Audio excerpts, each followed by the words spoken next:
Dan tentunya kalau kita melihat potensi atau risiko fiskal ketika terjadi $1 kenaikan dari asumsi makro yang 82 US dollar per barrel, itu akan menghadirkan tekanan fiskal antara 2 sampai 3 triliun rupiah. Nah, kemudian kalau kita balik lagi ke Selat Hormuz itu adalah lalu lalang antara 18 sampai 21 juta barrel per day, yang mana itu setara dengan 20% konsumsi minyak dunia. Dan dari ragam simulasi yang dilakukan, bahwa itu akan mampu untuk memicu harga minyak dunia ke 100, 120, bahkan 130. Nah, dalam beberapa simulasi misalnya ketika naik 100 US dollar per barrel, artinya ada potensi tambahan subsidi supaya harga-harga BBM terutama di dalam negeri ini tidak dilakukan penyesuaian. Itu tambahannya sekitar 54 triliun. Kalau 110 US dollar, itu tambahannya sekitar 84 triliun. Nah, itu adalah risiko-risiko yang akan kita hadapi. Nah, tetapi kan kemudian kita akan bertanya, apakah kita mampu untuk menambal ya potensi tambahan anggaran tersebut. Nah, kalau Mbak Sylvia ingat di awal tahun ada Impres 1 2025 tentang efisiensi penggunaan anggaran. Ya. Di situ ada realokasi anggaran dari sebelumnya yang tidak produktif menjadi lebih produktif, kembali ke kaidah Undang-Undang 17 tahun 2003 tentang keuangan negara.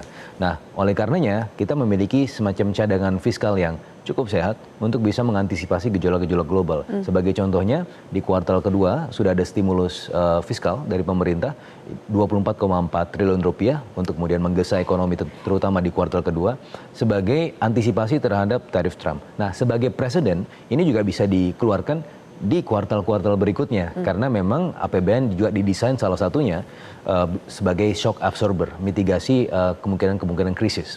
Oke. Tapi kalau Selat Hormuz jadi ditutup, itu akan mengguncang, menggoyang perekonomian dunia, termasuk Indonesia?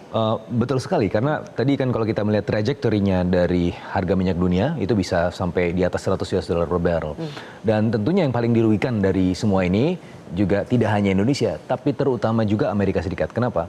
Amerika Serikat melalui tarif Trump, itu dari trajektori inflasinya, itu less than 3% satu tahun ya. Jadi meskipun ada tarif Trump, tetapi tidak menimbulkan efek inflasi yang cukup signifikan.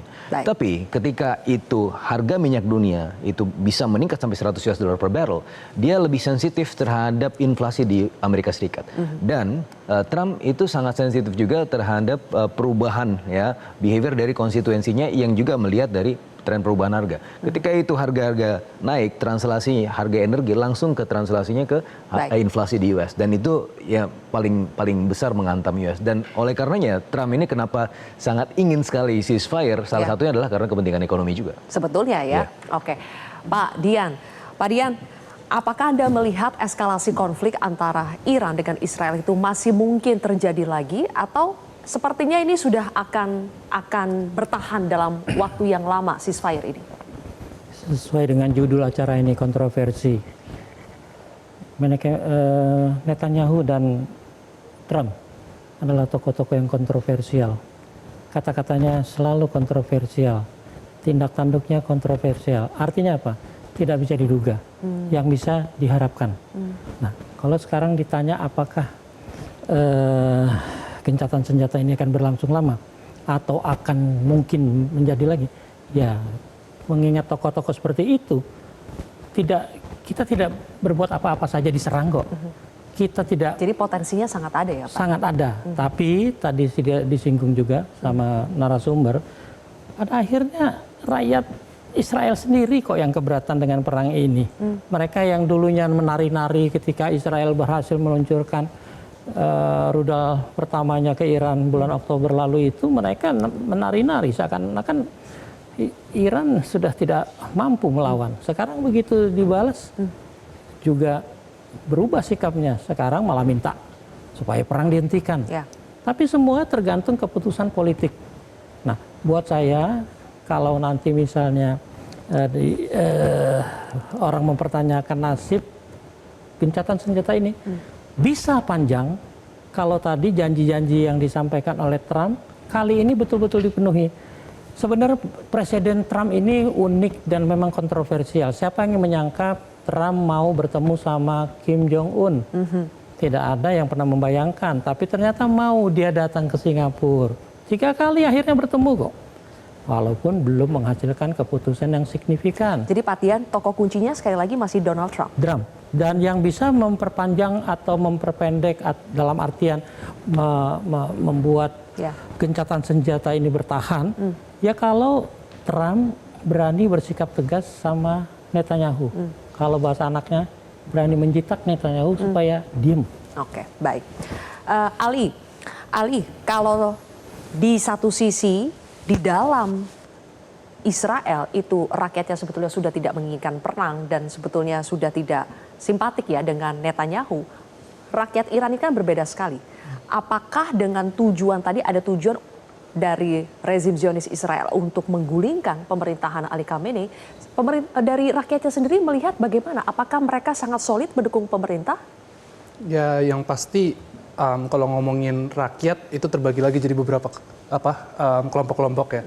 Tapi saya yakin kalau yang seperti kita lihat gitu, yang ada di TV-TV dan saya juga berapa kali itu ikut juga lihat-lihat turun ke jalan, dukungan masyarakat Iran kepada pemerintahannya. Jadi kalau mau ngomongin mayoritas, apalagi kita nggak ngomongin satu kota aja gitu ya, nyampe ke desa-desa yang ada di ujung-ujung Iran, itu mayoritas mereka akan selalu berada di belakangnya Sayyid Ali Khamenei gitu. Jadi kalau mau ditanya seperti itu ya jawabannya mungkin rakyat sepertinya mayoritas solid ya. Iya, rakyat bisa akan tambahkan. Ya. Karena hobi saya antara lain keluyuran. Coba lihat piramida masyarakat dimanapun. Selalu ada elit, selalu ada kelas menengah dan kelas bawah. Tergantung melihatnya, bisa lebar di bawah.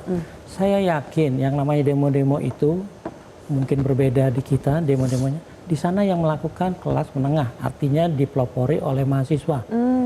Dan kalangan atas yang dulu pernah menikmati kejayaan. Ya. Tapi kalau mau jujur, fatwa dari Khamenei atau sebelumnya Khomeini itu memang ditujukan kepada masyarakat bawah. Contoh paling gampang, dalam masalah, maaf, sedikit menyinggung Islam. Rukun Islam, kalau ditanya di sana bisa jawabannya beda. Kalau kita 5, kalau di sana bisa 6, bisa 7. Yang keenam apa? Humus. Humus itu adalah kalau kita menerima sesuatu hari ini yang ekstra, 10% harus langsung dikeluarkan. Kemana? Bank tutup. Di sana dibuatkan tempat-tempat menyerahkan. Kalau kita kotak-kotak amalah, tapi di sana seragam dari ujung kota sampai ujung gunung sampai dimanapun. Itu dikelola sama yang namanya organisasi Ayatullah. Dengan itu orang tua tersantuni, tidak ada pengemis di jalanan kecuali imigran gelap. Tapi artinya rakyat itu merasakan bahwa yang namanya rezim Islam Iran memang membawa kejaminan kebutuhan dasar. Dan itu bisa menjadi indikator bahwa mereka sebetulnya tetap menginginkan rezim pemerintahan yang sekarang. Baik, nanti kita akan bahas lagi, masih ada satu segmen lagi. Prof Hik, tadi kita sudah mendengarkan wawancara dengan Dubes Iran yang mengatakan bahwa Indonesia sebetulnya beruntung saja karena letak geografis kita itu jauh. Kalau tidak ya bisa saja ini menjadi diserang juga sama Israel. Tapi kan kita tidak bisa tenang-tenang saja meskipun ada fakta seperti itu ya. Harus ada persiapan yang dilakukan Indonesia seandainya eskalasi kembali terjadi. Apa itu? Kami akan bahas saat lagi pemirsa, tetap di Kontroversi.